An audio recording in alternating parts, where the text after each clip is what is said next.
Hello everyone, welcome to Sevarth IAS. Polity and governance through Ghatna Chakra की चौथी class में हमने constituent assembly and making of the constitution को in detail पढ़ा और समझा।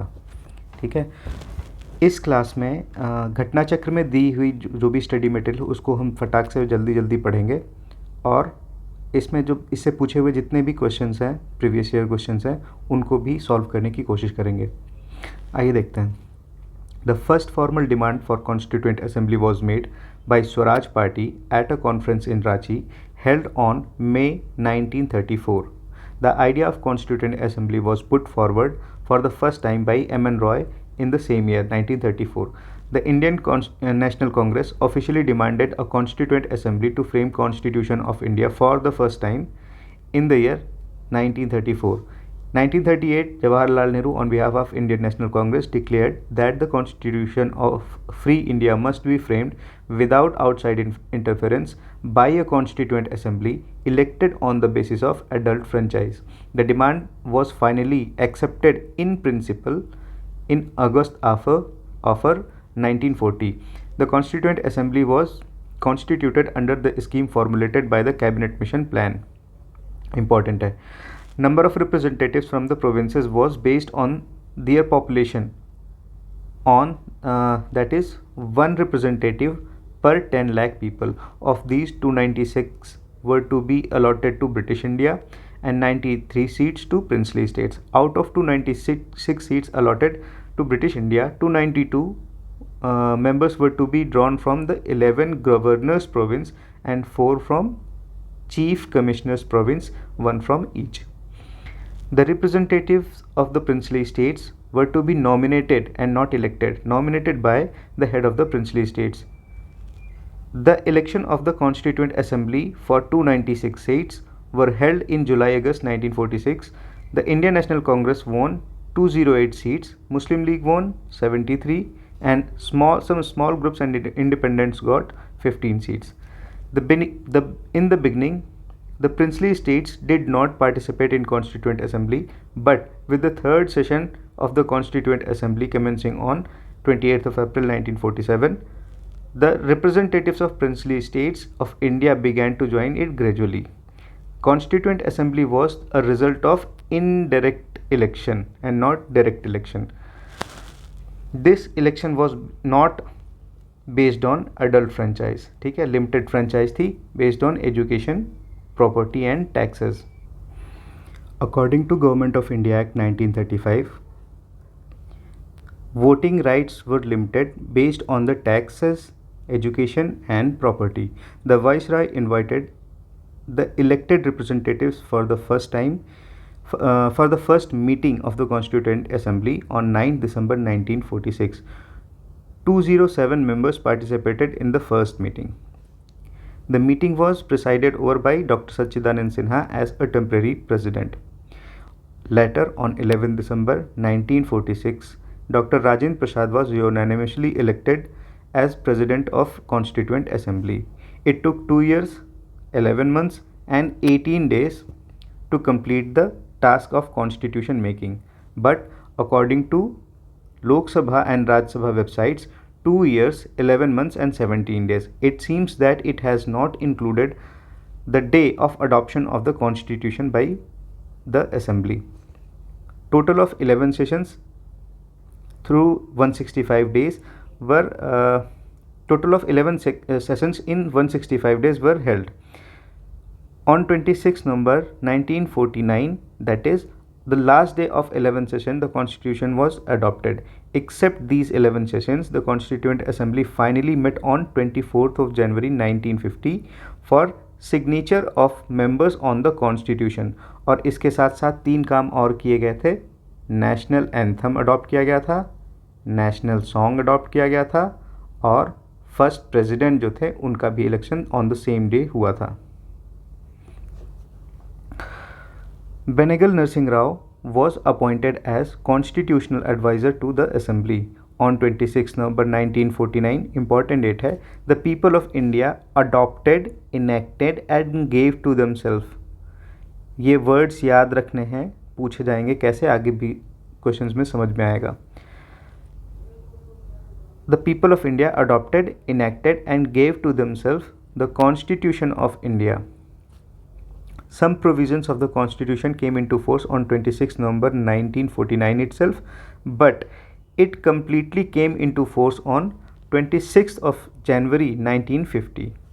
The number of women in the Constituent Assembly was 15. They were Vijayalakshmi पंडित, राजकुमारी अमृत कौर, सरोजनी नायडू, सुचेता कृपलानी, पूर्णिमा बनर्जी, लीला रॉय, दुर्गाबाई, हंसा मेहता, कमला चौधरी, रेणुका राय, मालती चौधरी, दक्षानी वेलायुधन, बेगम एजाज रसूल, any मस्करनी और अम्मू स्वामीनाथन। इसके बाद है इंटरिम गवर्नमेंट, जो 2 सितंबर 1946 को फॉर्म हुई थी। एक बार इंटरिम गवर्नमेंट को थोड़ा डिटेल में देख लेते हैं। इंटरिम गवर्नमेंट क्रिएट की गई थी ऑन 2 सितंबर 1946। क्यों?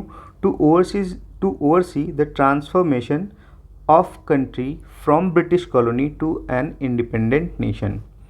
इसमें मुस्लिम लीग्स ने इनिशियली पार्ट नहीं लिया था, but later they joined. President इसके कौन थे? वाइस रॉय उस टाइम के, या गवर्नर जनरल, जिसमें शुरुआत में विस्काउंट वोवेल जो थे फरवरी 1947 तक वो थे। उसके बाद लॉर्ड माउंटबेटन आ गए, तो Lord Mountbatten president of the interim government हो गए फरवरी 1947 से लेकर के इंडिपेंडेंस तक। कमांडर इन चीफ कौन था? ये थे क्लाउड ऑकिनलेक। वाइस प्रेसिडेंट कौन था? यहाँ से इंपॉर्टेंट हो जाता है, यहीं से सवाल पूछे जाते हैं। वाइस प्रेसिडेंट थे जिनको डी फैक्टो पीएम भी बोल सकते हैं, और also he was the in charge of external affairs and Commonwealth relations. कौन? Shri Jawaharlal Nehru. Home affairs, information and broadcasting ministry थी सरदार वल्लभ भाई पटेल के पास। Agriculture and food was with doctor Rajendra Prasad. Defence Baldev Singh. Finance Liaquat Ali Khan, ये मुस्लिम लीग से थे। Education C Rajagopalachari. Labour Babu Jagjivan Ram. Labour ministry थी जोगेंद्र मंडल के पास। Railway, communication and post and air था अब्दुल रब निस्तार के पास। वर्क्स, माइन एंड पावर था CH भाभा के पास। कॉमर्स था विद इब्राहिम स्माइल चुंद्रीगर। हेल्थ था विद गजनफ़ार अली खान। ठीक है, तो ये गजनफ़ार अली खान, चुंद्रीगर, अब्दुल रब निस्तार और लियाकत अली खान, ये सारे पांचों जो हैं ये थे मुस्लिम लीग्स के member in the interim government. अब क्वेश्चन सॉल्व करते हैं। Who gave the idea of constituent assembly firstly for formation of the constitution of India for India? तो ऐसा पहला आइडिया किसने बोला था? M.N. रॉय ने। लेकिन ऑप्शन देखते हैं, इसमें सिर्फ पार्टीज़ का नाम लिखा है, किसी इंडिविजुअल का नहीं। Swaraj party, Congress party, Muslim league, all party conference in 46। तो ऐसा नहीं हुआ था। 34 में स्वराज पार्टी ने सबसे पहले बोला था। अगर इसकी जगह M.N. रॉय होता तो हम उसको सही मार्क करते।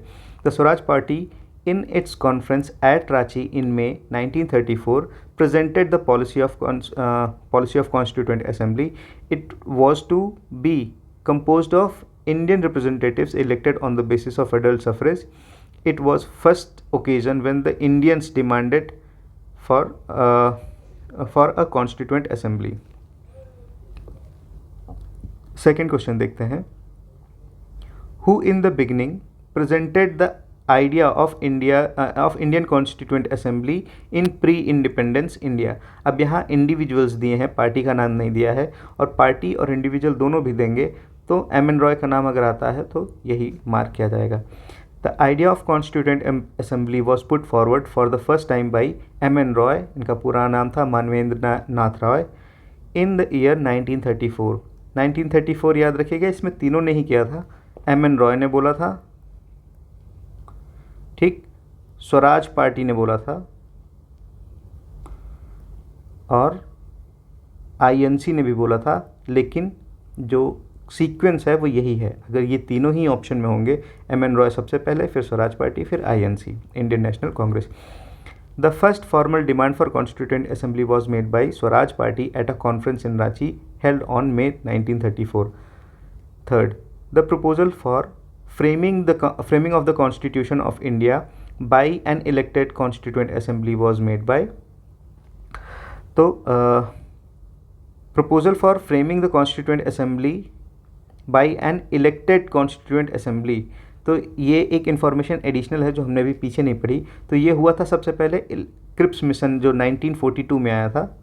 1942 में क्रिप्स मिशन आया था। उसने बोला था कि एक इलेक्टेड कॉन्स्टिट्यूएंट असेंबली होगी और वही कॉन्स्टिट्यूशन बनाएगी।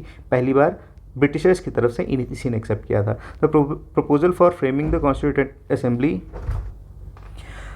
proposal for framing the Constitution of India after the end of Second World War by an elected Constituent Assembly was made by Cripps Mission 1942। ठीक है, कीवर्ड यहाँ पे था by an elected constituent assembly. किसने for the first time Britishers की तरफ से accept किया था? तो पहला एक्सेप्टेंस ब्रिटिशर्स की तरफ से आया था क्रिप्स मिशन के through. With reference to the proposals of Cripps mission consider the following statements. तो इससे पहले भी जितने भी जहाँ से भी पढ़ा हमने, हैंड रिटन नोट से या बुक से, कहीं भी क्रिप्स मिशन की जो जितने भी शर्तें थी वो दी नहीं गई थी। तो आइए पहले एक बार इसको देख लेते हैं।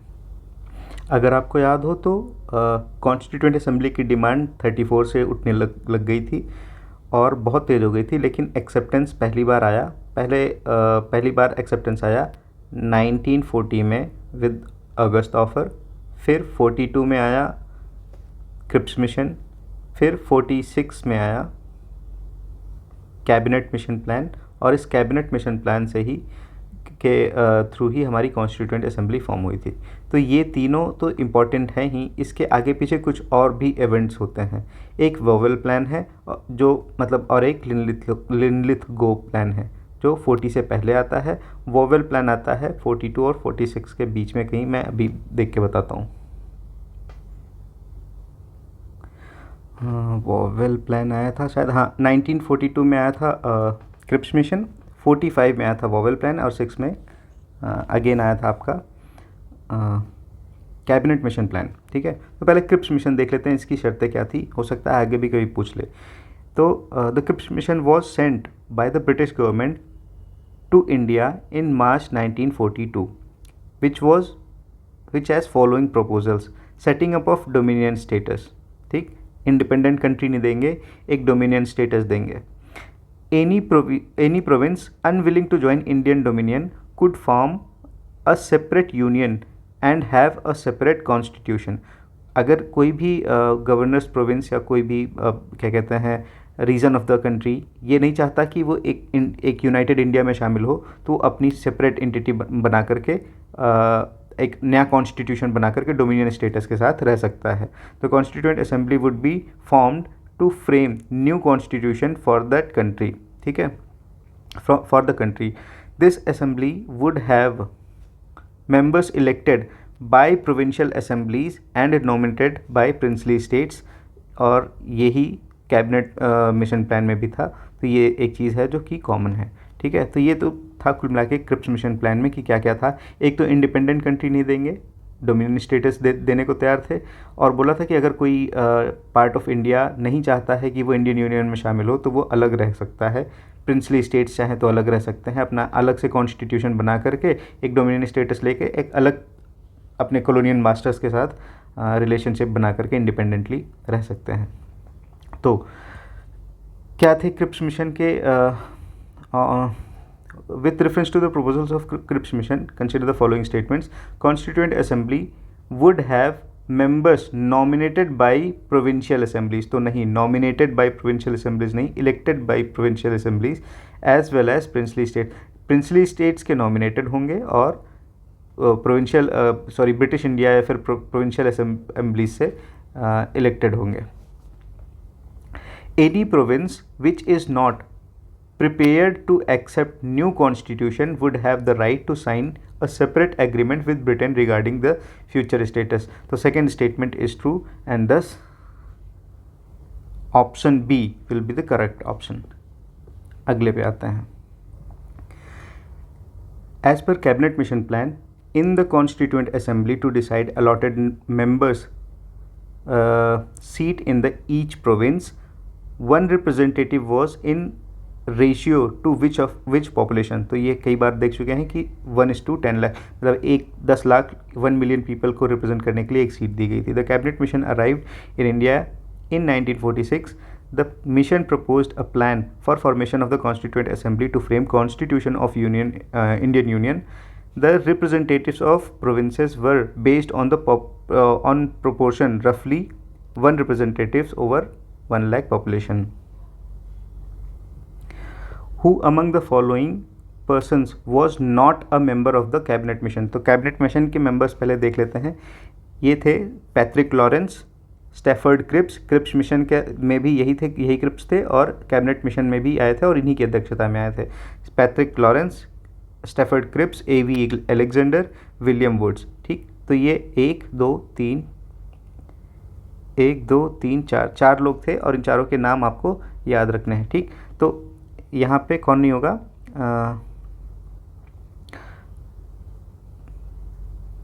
Sorry, William Woods was not a member of the cabinet mission. Extremely sorry, William Woods नहीं थे, sir Patrick Lawrence, Stafford Cripps और ए.बी. अलेक्जेंडर थे। तो William Woods will be the right option. Next, Indian constituent assembly was established under, पहले ही पता चल चुका है, cabinet mission plan, cabinet mission 1946। Option C will be the correct option. Constituent Assembly of India was constituted under Cabinet Mission 1946 on the basis of indirect election. In interim government formed in 1946, the Vice President of the Executive Council was Jawaharlal Nehru. President कौन थे उस time के? Governor general. ठीक है, पहले Wavell उसके बाद फिर लुई लॉर्ड माउंटबेटन। ठीक है, on 24 August 1946 interim government announce हुई थी। फॉर्म कब हुई? 2 सितंबर 1946 को। Viceroy was the president of the executive council and Jawaharlal Nehru was designated as vice president और de facto prime minister of the executive council. Next, who of the following was not the member of interim national government formed in August 19, form in August नहीं थी, अगस्त में सिर्फ declare हुआ था कि form की जाएगी, फॉर्म हुई थी 2 सितंबर को एनीवे। तो राधा कृष्णन नहीं थे, इसके अलावा सिराज, जितने भी अभी इसी वीडियो में हमने नाम पढ़े उसमें सी राजगोपालाचारी, इनको मिली थी एजुकेशन मिनिस्ट्री, राजेंद्र प्रसाद को मिला था एग्रीकल्चर, जगजीवन राम को मिला था लेबर और श्री राधा कृष्णन को हमने नहीं पढ़ा था। तो D will be the correct option in this question. According to the cabinet mission declaration, the interim government was constituted on 2 सितंबर 1946 from newly elected constituent assembly. C Rajagopalachari was education minister, Rajendra Prasad was food and agriculture minister, Jagjivan Ram was prime minister for labour. ठीक है, however doctor Sarvepalli Radhakrishnan was not a member of the interim government. Next, the first interim national government was announced on, तो 24 August 1946 को, और बनी कब थी अगर पूछेगा तो 2 सितंबर 1946। नेक्स्ट, असर्शन रीजनिंग वाला क्वेश्चन है। असर्शन है, according to the Wavell plan the number of Hindus and Muslim members in the executive council was equal. Wavell thought that this arrangement would have avoided the partition of India। ठीक है, तो Wavell plan कब आया था? मैंने बताया पहले 1940 का अगस्त ऑफर आया था, फिर 42 में क्रिप्स मिशन आया था, फिर 45 में आया था वेवेल प्लान, फिर 46 में आया था आपका कैबिनेट मिशन प्लान। तो वेवेल प्लान एक बारी उसके बारे में पढ़ लेते हैं। इन अक्टूबर 1943 Lord Wavell, who had succeeded Lord Linlithgow as a viceroy, made an attempt to resolve the deadlock in India। deadlock क्या था? एक पाकिस्तान की अलग डिमांड थी, मुस्लिम जो थे वो इन हिंदूज़ के साथ रहने के लिए तैयार नहीं थे मुस्लिम लीग की अगुवाई में, और यही डेडलॉक था और कॉन्स्टिट्यूशन पे कोई भी सहमति नहीं बन पा रही थी कि एक कॉन्स्टिट्यूएंट असेंबली बनेगी या दो, ठीक है। He went to England for consultation in March 1945. There he thoroughly discussed the British government about the Indian administration and made some proposals. In June 1945, his proposals were made public by the name of Wavell Plan. He proposed the restructuring of the Governor General's Executive Council, which would have balanced representation of main communities, और main communities कौन थी, including equal proportions of Muslims and Hindus. All the portfolios except defense, all important defense, क्योंकि defense में forces होती थी at the defense minister's disposal, were to be held by Indian members including foreign department. The Wavell Plan proposed an equal representation of Hindus and Muslim in executive council apart from viceroy and commander in chief in the executive council. All members were Indian. Thus, it is clear that the Wavell Plan was intended to remove a deadlock on the constitutional matter and political issues and to promote self-governance for Indians, but never intended to unite Hindus and Muslim, ठीक है, to avoid partition of India. यानी कि हाँ, ये बात तो ठीक थी कि ये कॉन्स्टिट्यूशनल डेडलॉक को अवॉइड करना चाहते थे, लेकिन इनकी कोई ऐसी भली मंशा नहीं थी कि हिंदू और मुस्लिम्स के बीच में जो डेडलॉक है उसको किसी तरीके से रिजॉल्व किया जाए. Thus the statement 1 is true and 2 is incorrect. ठीक है, option B will be the correct, sorry option C. हाँ, 1 इज़ ट्रू, यानी कि हिंदू और मुस्लिम को बराबर प्रोपोर्शन में पार्ट देने के लिए बात कही थी, लेकिन इनकी ऐसी कोई मंशा नहीं थी कि कोई भी पार्टीशन या फिर हिंदू मुस्लिम के विवाद को सुलझाया जाए. Which of the following statement is are true in relation to the constituent assembly. The assembly was based on adult suffrage. यहीं से ये गलत हो गया. ऑप्शन अब देखते हैं. ये निकल गया, ये निकल गया, बचा सी एंड बी. आगे पढ़ते हैं. The assembly was a result of direct election. तो डायरेक्ट इलेक्शन भी नहीं था, इनडायरेक्ट इलेक्शन था.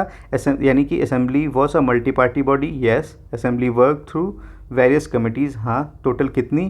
टोटल थी 8 मेजर और 14 माइनर, और 8 जो मेजर थी उनमें भी सब कुछ है कि सब कमिटीज़ थी. ठीक है, तो ये आपका this will be incorrect. Answer will be 3 and 4. The legislative assemblies of the states were used as electoral college for formation of the constituent assembly.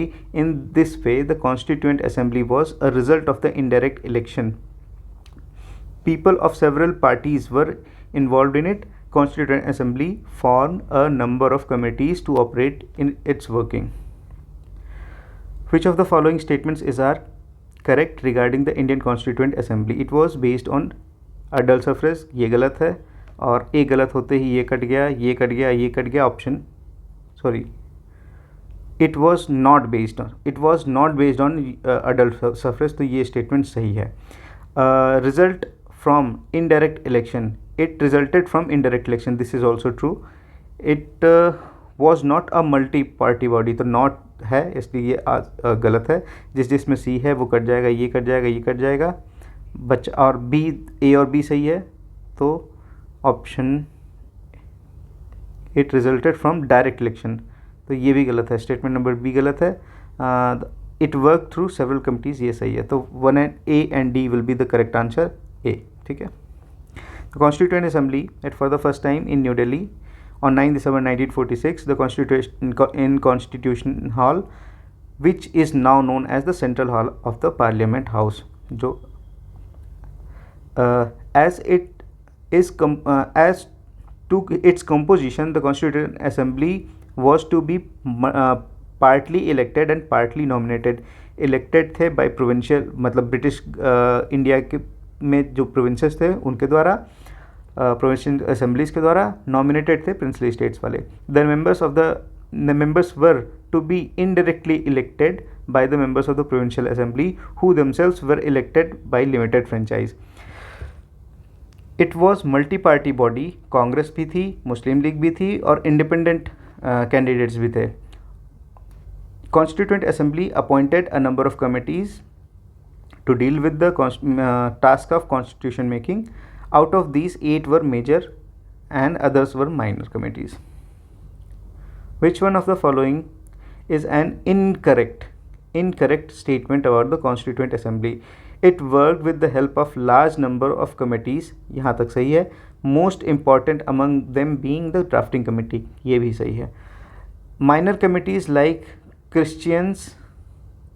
minor communities like Christians, Anglo-Indians, Parsis were adequately represented in the assembly. हाँ, तो सारी ही क्या कहते हैं communities well represented थी. It was elected on the basis of universal adult franchise. यही statement गलत है और गलत ही पूछ रहा है, तो C will be the correct option. फिर भी पढ़ लेते हैं. Its election process was based on the 6th schedule of Act 1935. ये अगर आपको नहीं भी याद होता तब भी आपका आंसर सही होता with the information that you have, which allowed the a restricted franchise based on tax, property, education and qualification.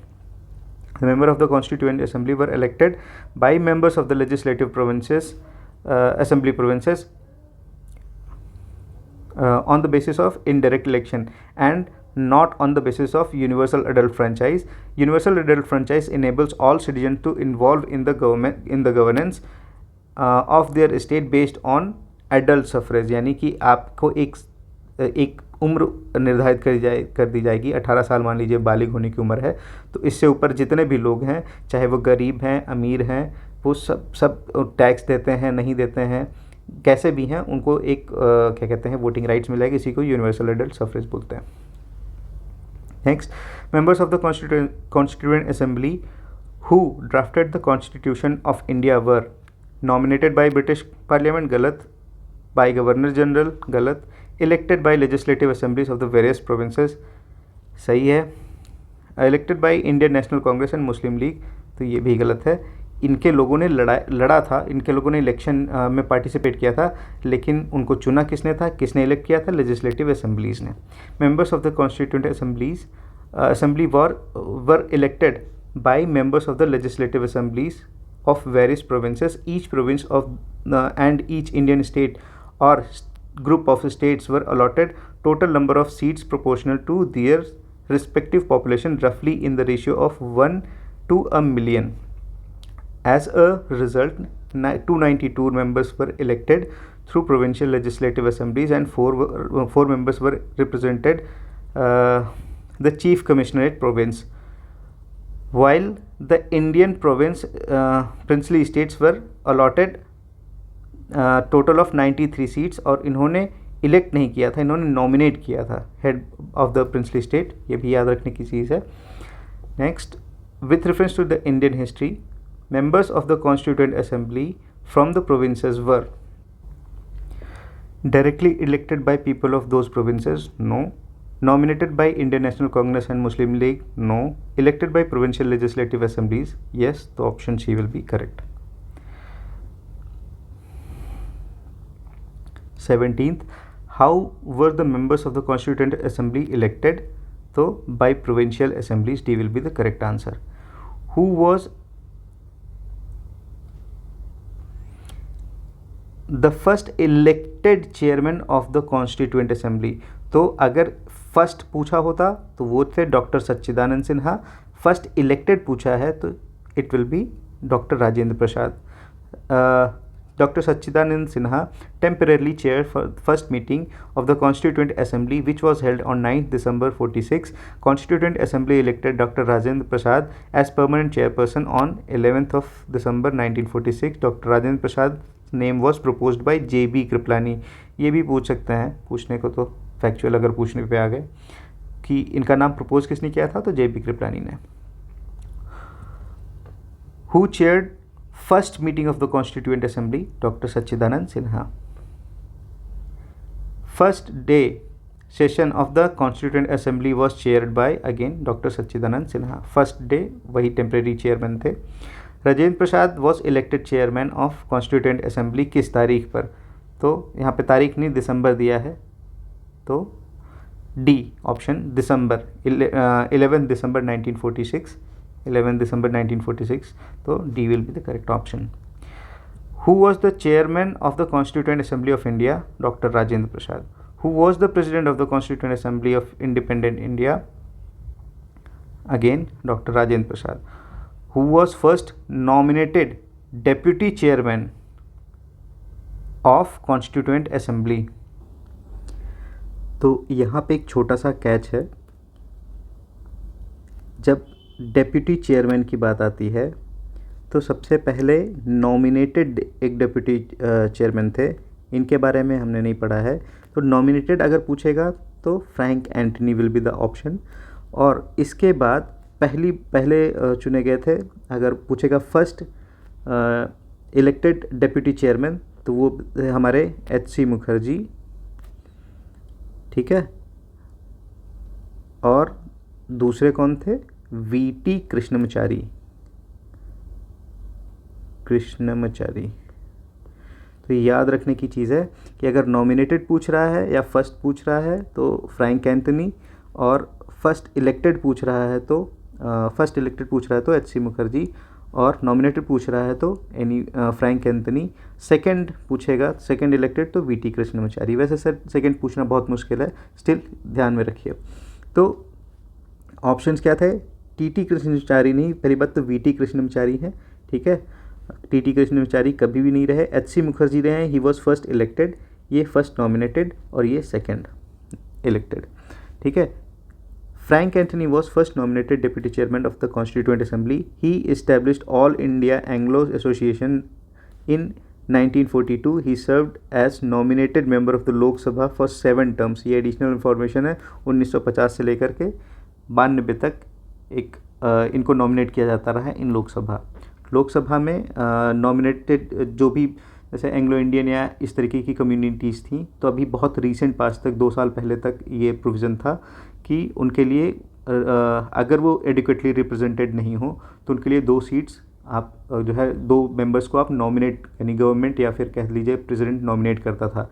But now this provision is done away with. Constituent assembly of India was established on, कब हुआ था? Constituent assembly of India was established on, तो 9 दिसंबर 1946 को पहली seating हुई थी और उसी डेट को हम एस्टैब्लिशमेंट मानेंगे। The first session of constituent assembly was held on, first session again 9 दिसंबर से शायद 22 दिसंबर या 24 दिसंबर तक चला था, जो भी 23 दिसंबर तक। तो the first session of constituent assembly began on 9 दिसंबर और ended on 23rd of December 1946. The session was attended by 207 members according to Rajya Sabha website. तो यही मानेंगे हम, कहीं 211 दिया है, कहीं 207 दिया है। राज्यसभा वेबसाइट या फिर ज़्यादातर आंसर्स जो भी क्वेश्चन मतलब आयोग ने दिए हैं वो 207 के ही हैं, तो इसी को हम एंथेटिक मानेंगे। इन 5th meeting Pandit Jawaharlal Nehru laid down the objective resolution. 9 को पहली सीटिंग हुई थी, फिर 9, 10, 11 को हमारा इलेक्शन ऑफ द प्रेसिडेंट हुआ था, 12 और 1, 2, 3, 4 सीटिंग छोड़ करके 13 तारीख की सीटिंग यानी 13th ऑफ दिसंबर को उन्होंने ऑब्जेक्टिव रेजोल्यूशन मूव किया था, जो अगले सेशन में, सेकेंड सेशन में जाकर के 22 जनवरी 1947 को पास होता है। When did the Constituent Assembly meet for the first time? For the first time है तो 9 दिसंबर 1946. In which meeting of Constituent Assembly did Jawaharlal Nehru laid down the objective resolution? Which मतलब कौन सी सीटिंग की बात कर रहा है? तो 13 तारीख को हुआ था। अगर आपको 5th याद है तो 5th लिखिए, नहीं है तो 9 को पहली सीटिंग हुई थी, 9, 10, 11, 12, 13, तो ये 5वां दिन होगा, 5th डे होगा, तो 5th सीटिंग थी। The resolution for giving constitution to India was adopted by the constituent assembly on, किस दिन अडॉप्ट हुआ था बेसिकली ये पूछा जा रहा है, ठीक। तो it was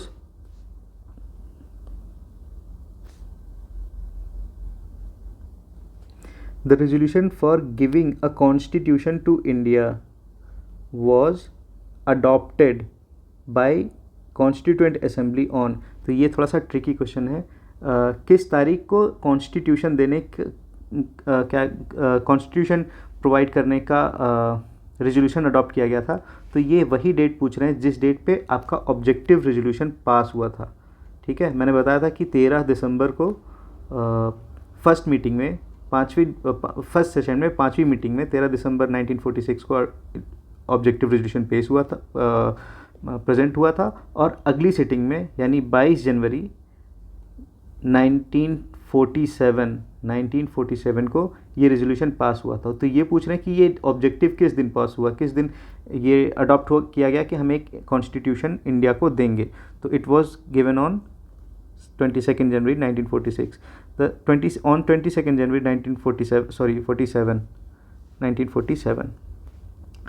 On 22nd January 1947, a resolution for the Constitution of India was unanimously adopted by the Constituent Assembly, which was presented by Jawaharlal Nehru on 13 December 1946. Who proposed the preamble before the drafting committee of the Constitution? तो ये काम भी जवाहरलाल नेहरू ने ही किया था और यही objective resolution जो उन्होंने 13 तारीख को पेश किया था, 13 दिसंबर 1946 को, वही the objective resolution was unanimously passed on 22nd January 1947. Later this objective resolution became the foundation of the preamble of the constitution. उसी का मॉडिफाइड रूप हम आज प्रियम्बल के रूप में देखते हैं। Who of the following presented the objective resolution? Again Jawaharlal Nehru. In relation to the formation of Constitution of India, which of the following sentences are correct? Resolution of the objectives by Nehru affected the making of the Constitution. Definitely. इन्होंने एक principal ले down किया कि what we are going to make, मतलब what are we aspiring to make, किस तरीके का nation बनाना चाहते हैं, वही ऑब्जेक्टिव रेजोल्यूशन में पास हुआ था और उसी को कैसे पूरा किया जाए इसके लिए सारे प्रोविजंस बनाए गए थे। Preamble fulfils various important objectives and aims. ठीक है, true. People of India ordered और directed the constitution. Head of the state is elected by peoples directly. ये ऑप्शन गलत है, तो 4 गलत होते ही ये और ये तीनों कट गया। Option 3 will be correct. अब यहाँ पे ध्यान देने वाली बात ये कि ये कहीं पे एक्सप्लिसिटली मेंशन नहीं किया गया है, पीपल ऑफ इंडिया ऑर्डर और डायरेक्टेड द कॉन्स्टिट्यूशन, लेकिन इट इज़ सपोज्ड कि जो कॉन्स्टिट्यूएंट असेंबली के मेंबर्स थे, those people actually represented the will of people of India. इसीलिए कॉन्स्टिट्यूशन को की प्रियम्बल की लाइन में we the people of India करके मेंशन किया गया है और यही सपोज किया जाता है, although it was not directly adopted या ordered by Indian people, it was the representatives of Indian people who adopted or ordered the constitution. Under the Indian constitution, the head of state, that is president, is not elected by people directly. कौन elect करता है? संसद के दो सदन होते हैं, एक अपर हाउस, ठीक है, दैट इज राज्यसभा, और lower house that is Lok Sabha. इनके मेंबर्स सारे इलेक्टेड वाले, और जो भी स्टेट असेंबली है, स्टेट असेंबली के जो इलेक्टेड मेंबर्स हैं, वो ये सब मिल करके अपने प्रेसिडेंट को इलेक्ट करते हैं। तो ये डायरेक्टली इलेक्ट नहीं हुआ, इनडायरेक्टली इलेक्ट हुआ। डायरेक्टली इलेक्ट तब होता जब पीपल उसके लिए इंडिया के लोग उसके लिए वोट करते हैं। But by the people's representatives which include the elected members of the both houses of parliament, elected member of the state legislative assemblies and all states including union territories, rest other 3 options are correct.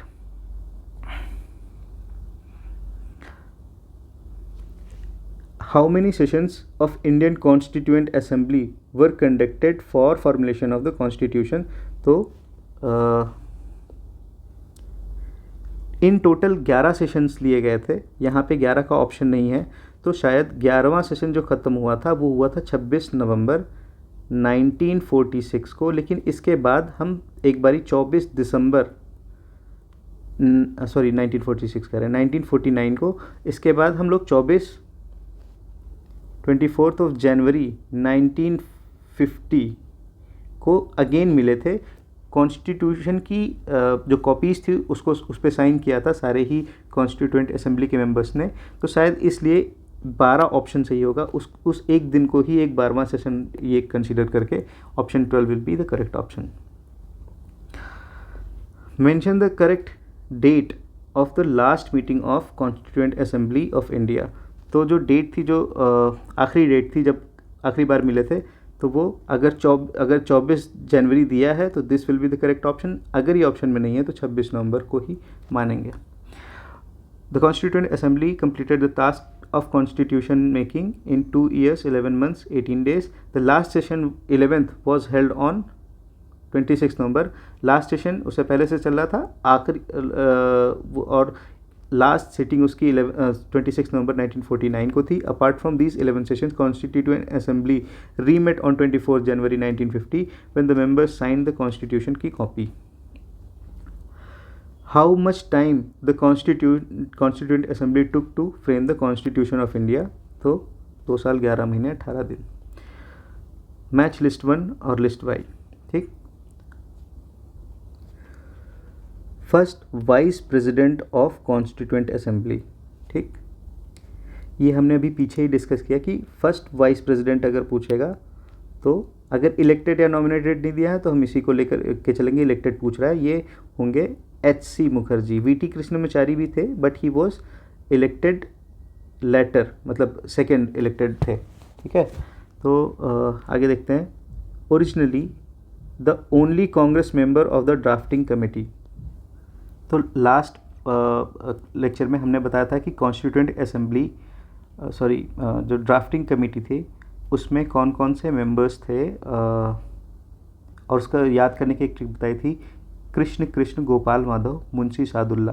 तो उसमें जो मुंशी थे that is KM Munshi, he was a Congress member. बाकी सारे ही non Congress members थे। वहाँ पे नहीं बताया गया था, लेकिन यहाँ पे बता रहा हूँ कि सिर्फ ड्राफ्टिंग कमेटी में एक ही कांग्रेस मेंबर था, दैट वाज KM मुंशी। आगे देखते हैं। Member of constituent assembly representing Rajasthan princely state. तो ये कौन थे? ये थे VT Krishnamachari. Name suggest him to be a south Indian, लेकिन ये याद रखने की चीज़ है कि मेंबर ऑफ द ये कहाँ से थे? राजस्थान की प्रिंसली स्टेट्स के नॉमिनेटेड मेंबर थे। ठीक है, और chairman of the union constitution ये अपने जवाहरलाल नेहरू होंगे। तो अगर हम वैसे भी करते, अगर इन केस ये नहीं भी पता होता, तब भी चेयरमैन ऑफ द कॉन्स्टिट्यूशन ये अपना यहाँ पे दूसरा नंबर है जवाहरलाल नेहरू का, यानी कि D के साथ 1, तो D के साथ 2, तो D के साथ D में 2 कौन कौन से में है? इसमें है और इसमें है, बाकी दोनों कट जाएंगे। इसके बाद हमने कहा कि HC मुखर्जी यानी कि 4th नंबर A के साथ, ही was the first elected vice president of constituent assembly.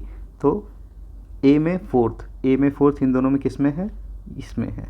तो इस तरीके से B आपका ऑप्शन सही हो जाएगा, इवन दो आपको सारे आंसर नहीं पता हों।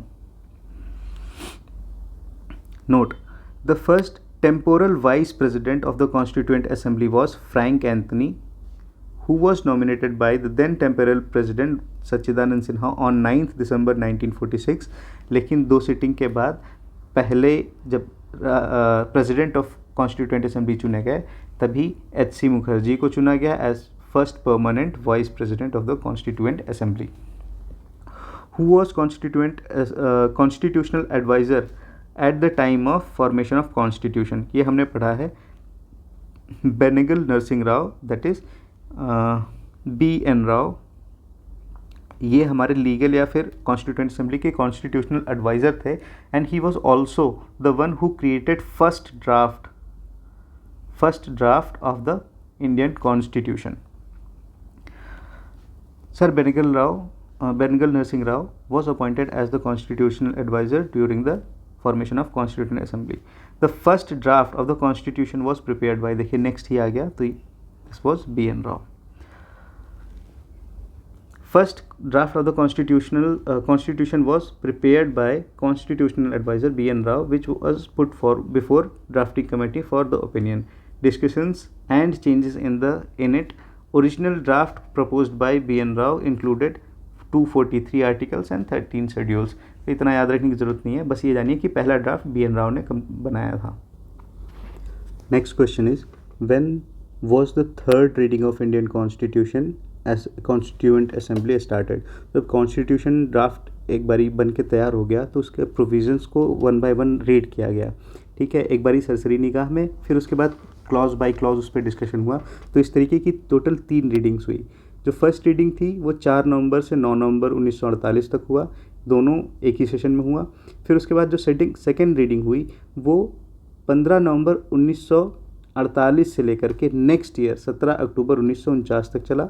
जो फाइनल रीडिंग हुई वो हुई आपकी 14 नवंबर 1949 से लेकर के 26 नवंबर, जो आखिरी आपकी सिटिंग थी 26 नवंबर 1949, जिस दिन हमने अडॉप्ट, इनैक्ट और गिव आवर सेल्फ का रेजोल्यूशन पास किया था, उस तारीख तक चला. ठीक, तो यहाँ पे ऑप्शन बी सही ऑप्शन होगा. ऑल्दो यहाँ पे आपको the third reading of the Indian constitution assembly was started on 17 नवंबर, तो कहीं कहीं 17, कहीं कहीं 14, लेकिन ज़्यादा मान्य 14 नवंबर का है. 14 नवंबर को कंप्लीटेड ऑन 26 नवंबर. ठीक है. Next, the constitution of India was completed on. तो कंप्लीटेड पूछेगा 26. अब यहाँ पे देखिए 2 डेट्स हैं. एक है 26 नवंबर की 1949, एक है उसके अगले साल 26 जनवरी 1950 की. इन दोनों डेट्स के बारे में एक बार थोड़ा सा पढ़ लेते हैं. देखिए, दिसंबर 1929 के INC के लाहौर सेशन में INC ने, इंडियन नेशनल कांग्रेस ने ये डिसाइड किया कि हम अगले साल 26 जनवरी 1930 को स्वराज दिवस के रूप में, यानी इंडिपेंडेंस डे के रूप में सेलिब्रेट करेंगे. और इस तारीख से लेकर हर 26 तारीख 1930 से लेकर के हर साल की 26 तारीख को वो आज़ादी का दिवस या स्वराज दिवस मनाया करते थे.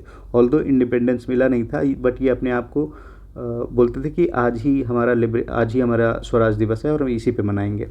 ठीक, तो जब 47 में आज़ाद हुआ, फिर उसके बाद अपना कॉन्स्टिट्यूशन बना, तो कॉन्स्टिट्यूशन बन के कंप्लीट हुआ 26 नवंबर 1949 को. तो इस तारीख को पूरी तरीके से लागू ना करके 2 महीने और इंतज़ार किया गया और 26 जनवरी 1950 को इसको लागू किया गया, just to commemorate this Swaraj Diwas, जो उस टाइम पे INC, इंडियन नेशनल कांग्रेस, हर साल मनाया करती थी. इसीलिए थोड़ा सा कन्फ्यूजन होता है. अब अगर 26 नवंबर 1949 के बारे में पूछेगा तो ये टर्मिनोलॉजीज याद रखिएगा. अडॉप्ट, किस दिन कॉन्स्टिट्यूशन अडॉप्ट हुआ, किस दिन इनैक्ट हुआ, किस दिन गेव टू आवर सेल्फ या गेव टू कंट्री हुआ, या फिर किस दिन कंप्लीटेड हुआ, किस दिन कंक्लूडेड हुआ. अगर इस तरीके की टर्मिनोलॉजीज हैं तो वो 26 नवंबर की डेट पूछ रहा है. अगर कमेंसमेंट की डेट पूछ रहा है कि किस दिन शुरू हुआ, इन्फोर्समेंट की डेट पूछ रहा है, इन्फोर्स कब हुआ ये पूछ रहा है, केम इनटू इफेक्ट की बात कर रहा है, या इम्प्लीमेंटेड या स्टार्टेड, इस तरीके की टर्मिनोलॉजीज के बारे में पूछ रहा है, तो जान लीजिएगा कि 26 जनवरी 1950 के बारे में पूछ रहा है. अगर साधारण सी बात कहें तो ऐसे समझिए कि आपको बिल्डर ने आपका घर बना करके 26 नवंबर 1949 को आपको घर की चाबी दे दी, तो अडॉप्ट इनैक्ट आपके यहाँ आपके नाम पे ओनरशिप ट्रांसफ़र हो गई. लेकिन 26 जनवरी 1950 को आप गृह प्रवेश कर रहे हैं, तो अगले दिन इस दिन से आपका इनॉग्रल डे माना जाएगा. ठीक है, तो ऐसा ही कुछ डिफरेंस है 26 नवंबर 1949 और 26 जनवरी 1950 में. अब देखिए, इस कन्फ्यूज़न के ऊपर, अडॉप्शन, इनएक्शन या फिर कमेंसमेंट के कन्फ्यूज़न के ऊपर कितने सवाल पूछे गए हैं? 42, जिसका आंसर, जिसमें इम्प्लीमेंट कंप्लीटेड है तो 26 नवंबर होगा. फिर अडॉप्टेड है तो अडॉप्ट भी 26 नवंबर को हुआ था. फिर अडॉप्टेड बाय कॉन्स्टिट्यूएंट असेंबली है, ये भी 26 अक्टूबर बोल रहा हूँ शायद मैं, 26 नवंबर को होगा. कॉन्स्टिट्यूएंट असेंबली अगेन अडॉप्टेड है, 26 नवंबर होगा 1949. केम इनटू फोर्स है. ठीक, किस दिन से लागू हुआ, किस दिन से इफ़ेक्ट में आया, तो यहाँ पे 26 जनवरी की डेट पूछ रहा है। 26 January was selected as the date of inauguration of the constitution because, तो वही चीज़ कि Purna Swaraj declaration was promulgated by the Indian national Congress in Lahore session December 1929, where the Congress asked people of India to observe 26 January as Independence Day, Swaraj Divas. After that, Congress regularly observed 26th January as Independence Day of India. The new Constitution of India, as drafted and approved by the Constituent Assembly of India, was mandated to come into effect on 26 January 1950 to commemorate this 29 का declaration. ठीक है, यहाँ पे फिर से constitution day कब celebrate किया जाता है, तो अभी ये रिसेंटली अब जो है ये शुरू हुआ है कि 26 नवंबर को, रिसेंटली क्या शुरू हुआ है, ये पहले भी था। कॉन्स्टिट्यूशन डे अगर पूछेगा वो 26 नवंबर होगा, और अगर रिपब्लिक डे पूछेगा तो वो होगा 26 जनवरी। ठीक है, the constitutional day of India is celebrated on 26 November since the new constitution of India was adopted by the Constituent Assembly on 26 November 1949. Signed by President Rajendra Prasad. Some of the provisions of the Constituent Assembly came into force while remaining provisions came into effect. तो ये भी आगे कभी पूछा गया है कि कौन कौन से प्रोविजंस हैं जो 26 नवंबर को ही इफेक्ट में आ गए थे। तो इसमें था एक सिटीजनशिप इम्पॉर्टेंट है, सिटीजनशिप से रिलेटेड कुछ प्रोविजंस उसी तारीख को शुरू हो गए थे, इलेक्शन से रिलेटेड शुरू हो गए थे, इसके अलावा आपका कुछ टेम्प्रेरी प्रोविजंस के नाम पे था वो शुरू हो गया था, एक कोई और था, सिटीजनशिप, इलेक्शन, टेम्प्रेरी, एनीवे आगे आता तो देखते हैं। हाँ, यहाँ पे फिर से अडॉप्टेड बाय, तो अडॉप्टेड बाय है तो कॉन्स्टिट्यूएंट असेंबली होगा। ठीक है, Constitution was adopted by Assembly at 11th session 26 November 1949. The Constitution of India was enacted on 26 November 1949. किसने अडॉप्ट इनैक्ट किया था, तो अगेन कॉन्स्टिट्यूएंट असेंबली ने किया था। और उसके वर्ड्स एक बारी अगर आप देख लीजिए, the constitution of India was enacted on 26 November. The preamble of the constitution says we the people of India having solemnly resolved to constitute India into a sovereign socialist, ये जो भी लंबी सी लाइन है, और in our constituent assembly 26th day of November 1949 do hereby adopt, enact and give ourselves this constitution. Constitution of India was adopted and enacted on 26 November. B R Ambedkar was elected to the constituent assembly from, तो देखिए ये भी थोड़ा सा tricky है, एक बार देख लेते हैं। इन प्रिलिमिनरी इलेक्शन, जब पहली बार इलेक्शन हुआ था, जब पहली बार 296 सीट के लिए हुआ था और टोटल सीट्स उस टाइम पे थी 389, तब ये इलेक्ट हुए थे कहाँ से, बंगाल प्रोविंस से। लेकिन फिर बाद में डिवीज़न के बाद वो जहाँ से ये इलेक्ट होकर के आए थे वो पार्ट चला गया ईस्ट पाकिस्तान में, तो फिर बॉम्बे प्रेसिडेंसी से ये इलेक्ट होकर के, ठीक है, पुणे की सीट से, constituent assembly from Pune seat of the Bombay presidency which was vacant after the resignation of M.R. Jayakar. ठीक है, और since doctor Ambedkar was elected from east Bengal not west Bengal. ठीक है, सो यहाँ पे था, ईस्ट बंगाल से इलेक्ट होकर के आए थे, वो पार्ट पाकिस्तान में चला गया, तो M.R. जैकर ने अपनी सीट खाली करी और उसकी जगह पे पुणे से, बॉम्बे प्रोविंस में जो आता था उस टाइम पे, फाइनली यहाँ से उनको असेंबली में सीट मिली। Year of birth and death of doctor Ambedkar, तो ये काफ़ी फैक्चुअल चीज़ है। ये 1891 में इनका जन्म हुआ था और 56 में, यानी कि संविधान लागू होने के 5 साल बाद 6वें साल में इनकी अनफॉर्चुनेट डेथ हो गई थी। ठीक है, 14 अप्रैल 1981 को पैदा हुए थे and died on 6 December 1956। Consider the following statements. The discussion of the third round table conference eventually led to the passing of the Government of India Act 1935. This is more of a history question rather than the polity, but anyway, हाँ तो this is true.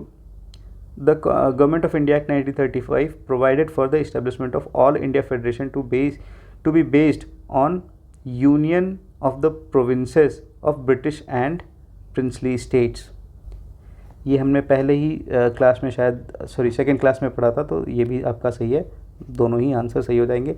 इसके बारे में बहुत परेशान होने की ज़रूरत नहीं है, जब हिस्ट्री पढ़ेंगे तो इन डिटेल पढ़ेंगे. नेक्स्ट है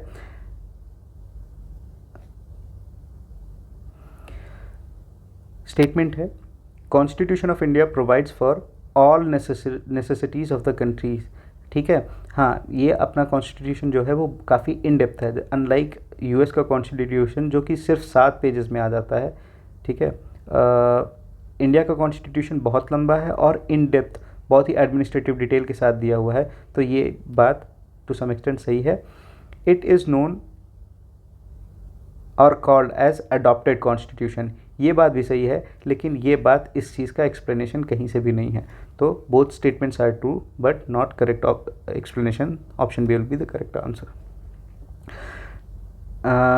deferment of the adult franchise for 16 years was advocated in the Constituent Assembly by, ये भी काफ़ी फैक्चुअल क्वेश्चन है, मौलाना आज़ाद. At the time of discussion on adult franchise, Maulana Azad in the Constituent Assembly pleaded for deferment of the adult franchise for 15 years, but Dr. Rajendra Prasad and Jawaharlal Nehru supported its adoption strongly.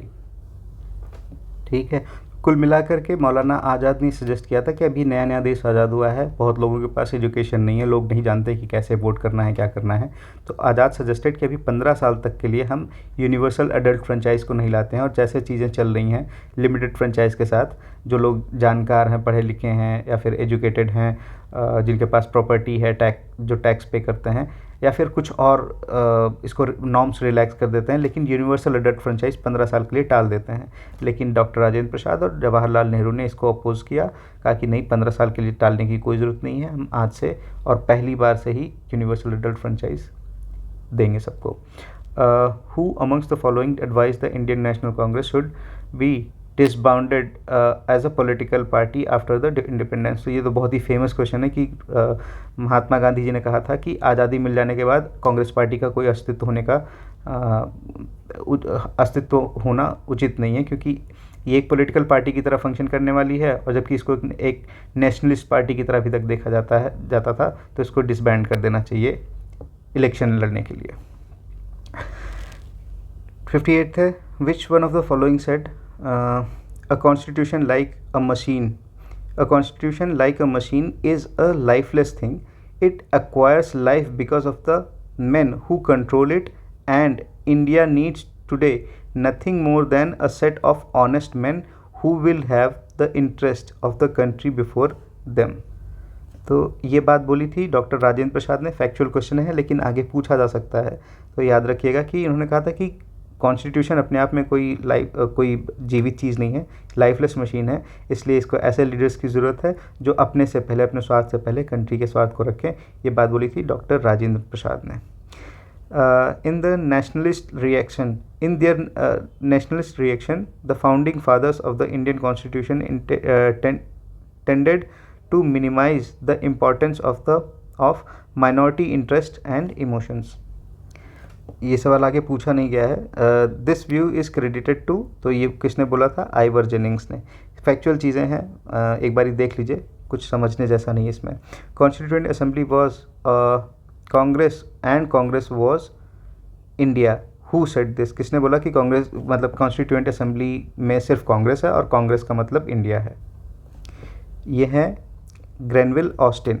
ठीक है, तो ये बात बोली थी Granville Austin ने. Granville Austin, Ivor Jennings उस time के बहुत बड़े ज्यूरिस्ट या फिर कॉन्स्टिट्यूशनलिस्ट हुआ करते थे. इन्होंने हर कॉन्स्टिट्यूशन के ऊपर, नए कॉन्स्टिट्यूशन के ऊपर कुछ ना कुछ कमेंट किया है, इसलिए इनकी चीज़ें याद रखने लायक हैं. कितनी विमेन मेंबर्स थी? तो 15, कई बार देख चुके हैं. इस तरीके से ये आपका चैप्टर जो है ख़त्म होता है. ये काफ़ी लंबा हो गया है, अगली क्लास में फिर से मिलेंगे. धन्यवाद.